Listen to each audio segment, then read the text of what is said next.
Hello everyone, thank you very much for coming to this conversation, being the hangers-on of the conference. I'm going to introduce Dr. Amanda French, first of all, in case you don't know who we are. Mandy is a reader in education at Birmingham City University. She spent most of her working life in further education and higher education, and also in adult education as a teacher and a learning developer. In that sense, her book that we're going to be talking about today is a culmination of years of thinking about academic writing. Okay, and this is Dr. Julia Molinari, who works in the UK at the Open University Graduate School and Department of Languages and Applied Linguistics. Her background is in philosophy, education, applied linguistics and EAP, and her book brings together her thinking in all of these areas. It's probably worth pointing out that the idea for this conversation was not our own. It was the brainchild of a colleague of mine, Dr. Vadia Daka, who was putting some ideas together for a conference we have at BCU around research for staff and students, and she had actually come across Julia's book. She knew the work I was doing, and she actually brought us together, which we didn't know about each other. We didn't know about each other's books. It was quite strange, wasn't it? But I have to say, it has been a really interesting and fruitful opportunity to talk to somebody who's got some very interesting, similar ideas to mine, but it's coming at them from a completely different angle. And really, what we've enjoyed doing is sharing that with colleagues, like we're going to do today. Yeah, I'm preaching to the converted. I'm preaching to the. Always nice to preach to the converted, isn't it? Absolutely. So, very briefly, the plan that we had in mind for this hour was to provide an overview of our books. I think I sent a message saying you don't have to have read them. But in giving an overview, we're obviously going to be selective. So there's stuff. And they are available, you know, to buy if you feel after this that you desperately like to read them.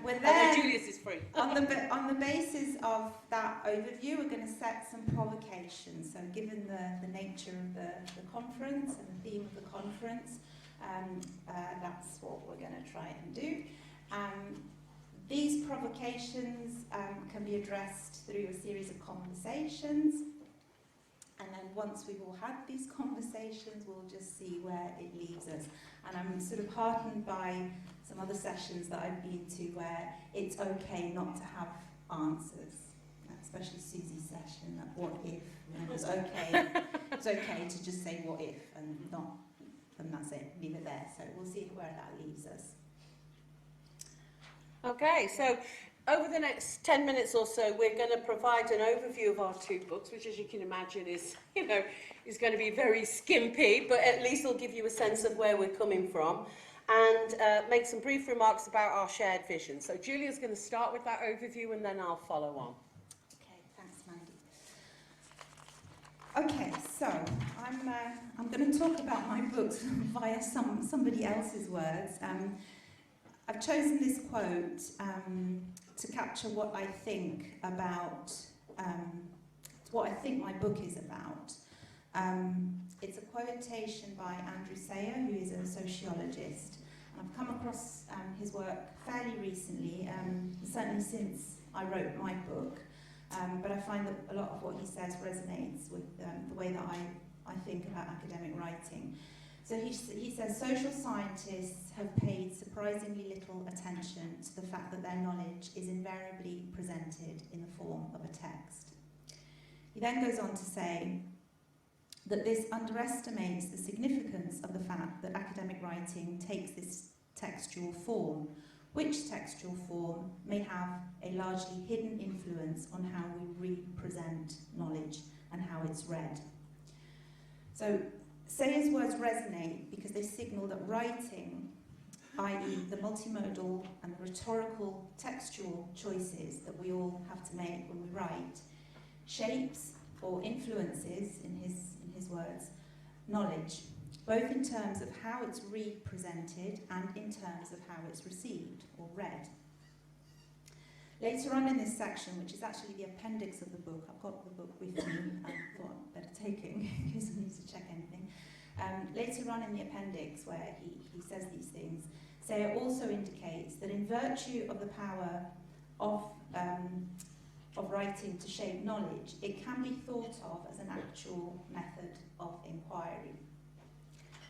In this sense, academic writing becomes more than a finite set of standardised forms or conventions that are transferable to any context. And it starts to look instead like a researcher's companion in the quest to adequately capture the complexities of the social and natural worlds. So this way of understanding academic writing as a method of inquiry rather than as a set of standardised forms has consequences for how we then write. I'll just leave it a moment to give you a chance to read it.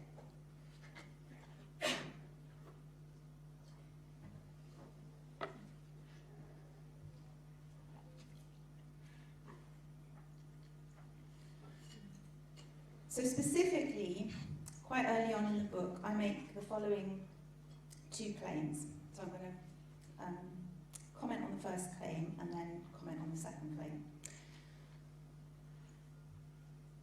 The first claim is this: standardised forms require abstracts, introductions, main bodies and conclusions. They're also predominantly monolingual and monomodal.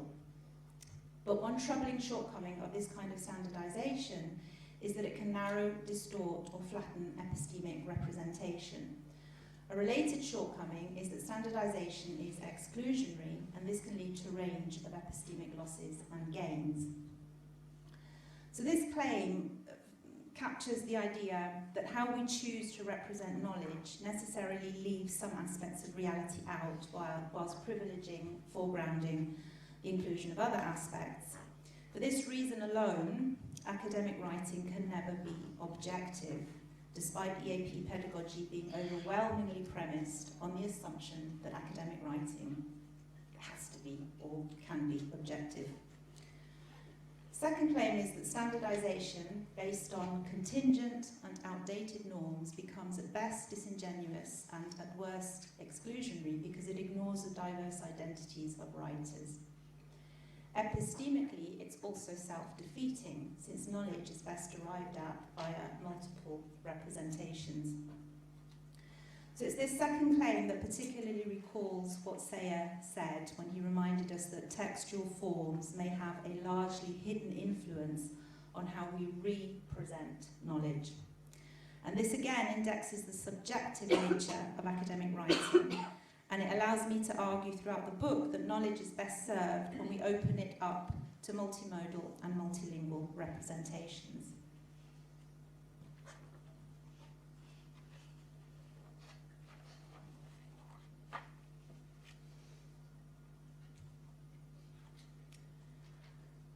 So now comes the de rigueur diagram of any research worth its salt. Okay, I'm going to flash up an annoying diagram that's got too much detail than I can cover, but it is in the book. And so my purpose for sharing it as it is and not commenting on everything that you're about to see is that it just allows me just to say enough without over labouring the point. So this diagram appears in chapter 4 of the book, so quite late on. There are 5 chapters in the book. And it's my critical realist conception of academic writing, or how I've tried to, well, first of all, tried to understand critical realism, and then how I've tried to see what a critical realist conceptualisation of academic writing might take us to. So, in essence, my claim is that the types of writing that we've come across, and I include all of us, as students ourselves, as teachers, as researchers, maybe all 3 of those identities at any given moment, at the subjective empirical level are not the only possibilities. So just because we've come across certain types of writing does not mean that that is what academic writing is. This is because the textual environment is much bigger and much richer than the narrow one EAP has chosen to foreground. Because the textual environment is so much bigger and so much richer, the actual, or the manifest, is another way that the actual is referred to in critical realist philosophy, the actual possibilities for the textual representation of knowledge are far greater than we assume them to be. Now, this, I went to a session on Wednesday, and Amanda was at this session as well. This was, for me, vividly evidenced on Wednesday in Sian Lund and Sarah Blair's session. They talked about curiosity and disruption, where they too asked what is academic about a range of texts that included Donna Haraway, Tom Fisher, Maria Puig de la Bella Casa, and they actually had the examples, which we don't have today because they're in the book, but yeah, that session really, really, really resonated. Okay, I'll leave that to Stu. Just got one more thing to say, and then I'll hand over to Amanda.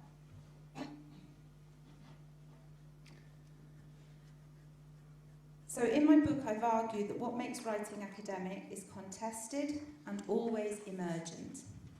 That it's not the forms of writing that make it academic, rather it's what the writing does and the practices that it affords. This explains why the characterization of academic writing as linear and objective is both reductive and highly selective. It also explains why students' needs, and there was a fantastic session this morning by Rob, oh, hello, Rob, a fantastic session this morning by Rob on need, what do we mean by student needs? And so this kind of explains why student needs might not be served when we present them with a narrow and flattened version of what makes writing academic. Oh God, this is going to be a juggling act now. Paper. Are you going to click for me, Julia? Okay, thank you. Okay, so this is, we're talking to the converted here because I began my thesis, which the primary research for the book was based on, with this kind of traditional conceptualisation of academic writing. And I should say, in a room full of BAP people, that this is my idea, this was what I was saying, subject-specific lecturers in HE think, yeah? That the people who are teaching the people and the people who send students to you, this is what they think academic writing is, largely. You know, it's autonomous, it should be objective, it represents a technicist skill set that students have and don't have. It's pretty universal, it's a transparent medium for the transfer of knowledge. In that sense, it is both functional and performative, and the conventions and the idea that kind of allow us all to assess work and make comments on students' work are largely fixed.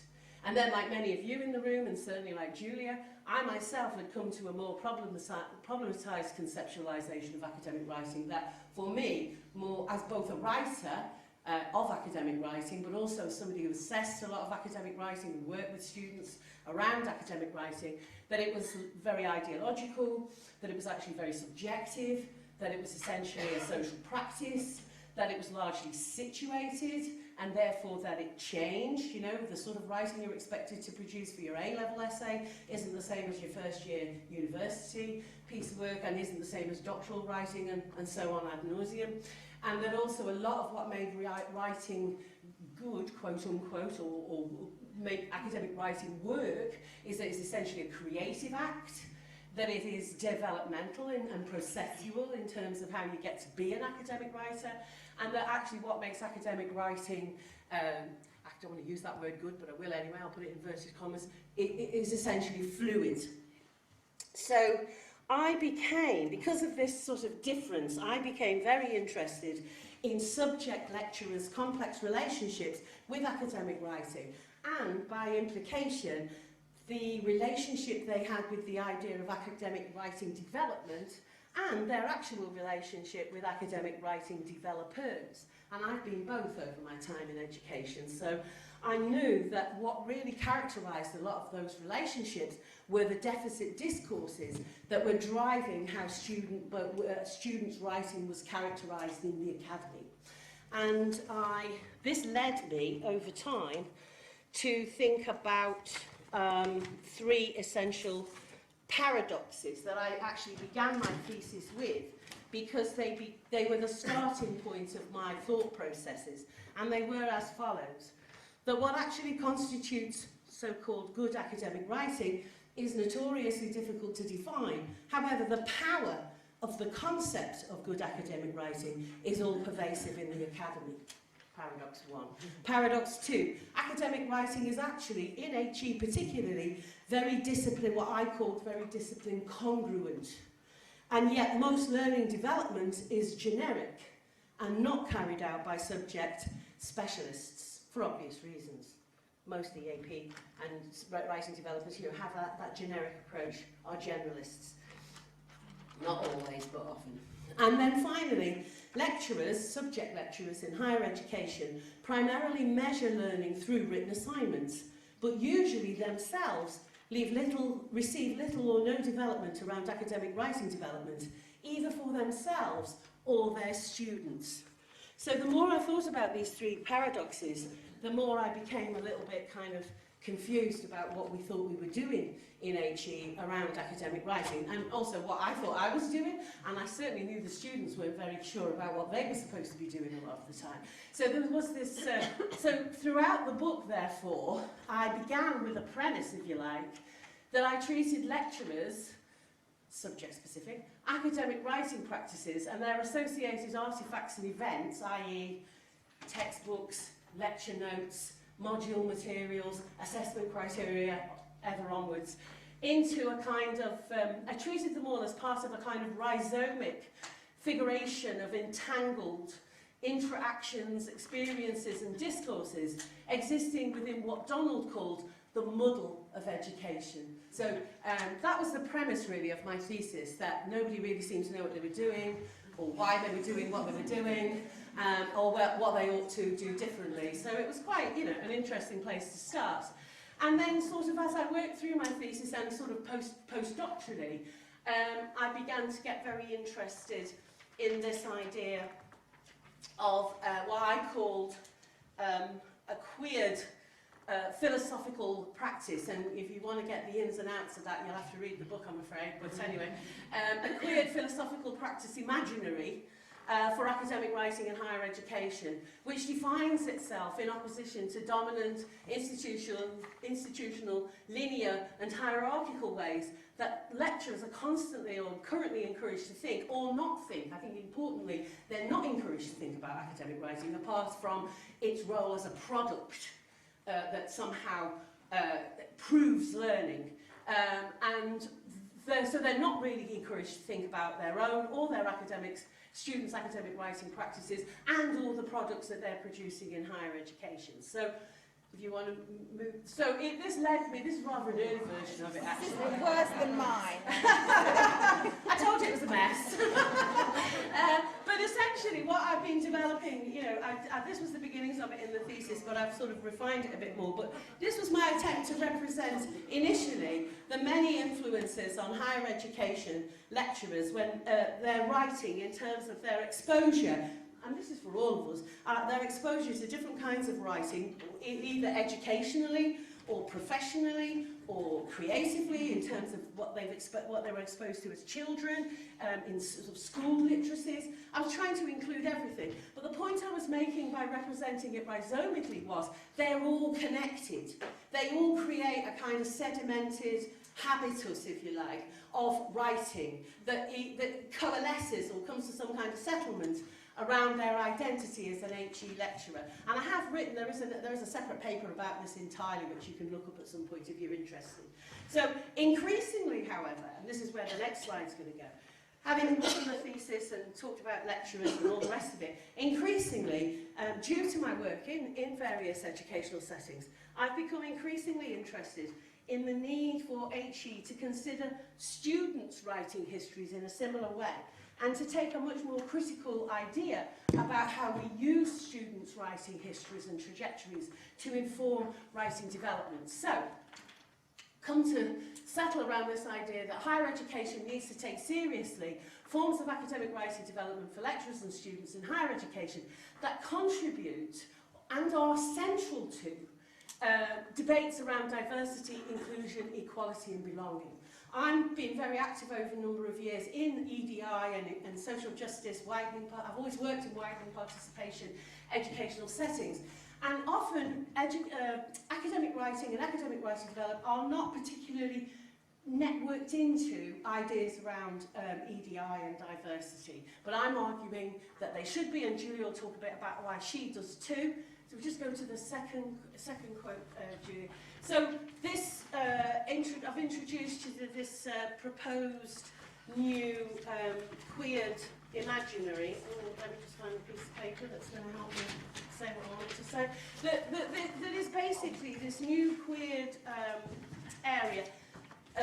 Aesthetic is messy, dialogical, critically reflexive. It deliberately blurs boundaries between conventional, dominant discourses around academic writing artifacts and bodies, by which I mean students and staff, and it entangles them productively in different spaces and settings. I'm just going to very quickly finish by saying, if left unchallenged, an uncritical acceptance of dominant academic writing and writing development practices in HE, if we don't begin to challenge and trouble them, their dominance has a number of implications which are very familiar to us but often aren't contextualised in terms of academic writing.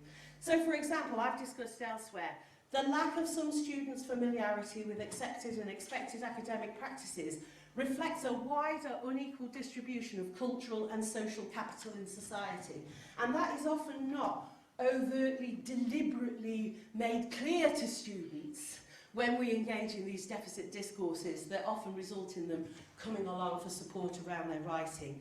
So consequently, we're not challenging why academic lecturers come to expect certain kinds of writing from students.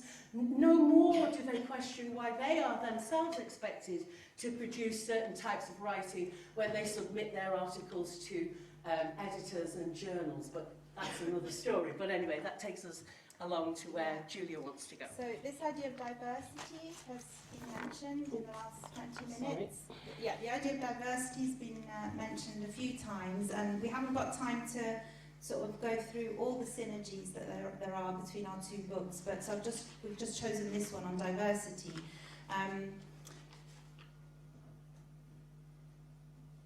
I'd like to comment on why the troubled and the troubling notion of diversity in academic writing matters. Now, Mandy's already said a little bit about that, but I want to just extend that. So the issue of diversity matters because the diversity that characterises university students and that universities boast of in their promotional literatures as hallmarks of their inclusive provision rarely manifests itself as diversity in academic writing practices. So I mean, this is opening a can of worms, because when we talk about diversity, where does that diversity manifest itself? And I think it doesn't manifest itself in academic writing. And so So to sort of comment further on that, we've managed to demote as well as deride RP, received pronunciation, as the gold standard of English pronunciation. Why are we not managing to do the same for standardised forms of academic writing? So what would the equivalent of RP be in academic writing? It's not an original idea, it comes from Joan Turner in her book. She mentions this, and I think that's kind of where this might be going, where this might be heading. Okay, so we did say we would try to not do all the talking. We've talked a bit longer than we planned to. So, Andy, we talked for 35 minutes instead of 15. So we've got the provocations, but I think that still gives us enough time without overkill. So these are the provocations that we would like you to react to respond to. Provocation number 1. Students will benefit from the idea that academic writing is a troubled and troubling concept. Provocation number 2, teachers currently have little agency, incentive, understanding to shape written forms of knowledge. Number 3, the powers that be, whatever that means in your own context, need educating about what makes writing academic. We're all colluding by defaulting to the status quo, and the machines have been fed on our standardised academic writing. Let's So, also think about so that. they're provocations. They're not, you know, we just want to see how you're responding to all of that. So if you can get onto that Padlet, I've noticed Padlets have been used quite a lot in this session, so I don't need to explain to you how it works. The advantage of the Padlet is that it is anonymous. Because they are provocations, we're not expecting you to reveal your identity unless you want to reveal it. We're interested in the ideas right now and where, you know, what is the kind of logical consequence of having a certain stance.